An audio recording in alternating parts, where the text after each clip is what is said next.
There's an old story about the elephant and the seven blind people. I remember it might be a Hindu story.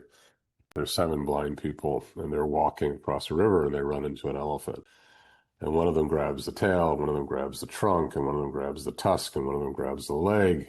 And one says, well, the truth is an elephant is this long, skinny tail with this fur on the end. Another one says, no, an elephant is this big, powerful leg. Another one says, no, it's this trunk that moves around. Another one says, no, it's hard as a rock like a tusk.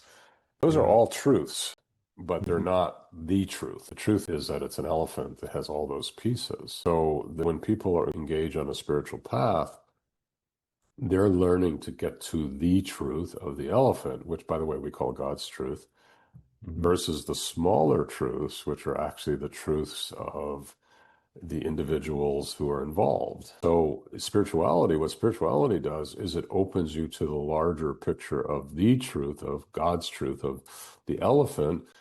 And from that truth, you say, oh yeah, there's a tail and there's a tusk and there's a trunk and there's a leg and all those things exist and they all have purpose and they all have movement.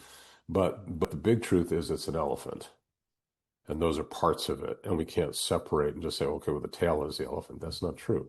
The truth is that it's all the elephant and they fits together in some way. That's what true spirituality does. It opens us to the larger truth of what is.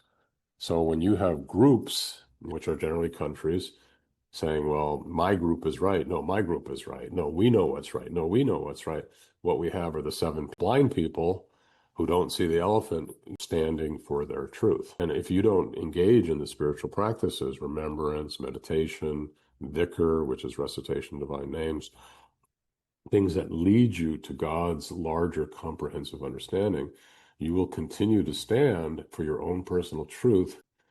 Okay, mine's a tail and yours a leg, and then we're going to fight each other because they're opposites and we both have the truth. The way out is the comprehensive truth, which is knowing what God's reality and God's truth is. And that's what we have to teach people.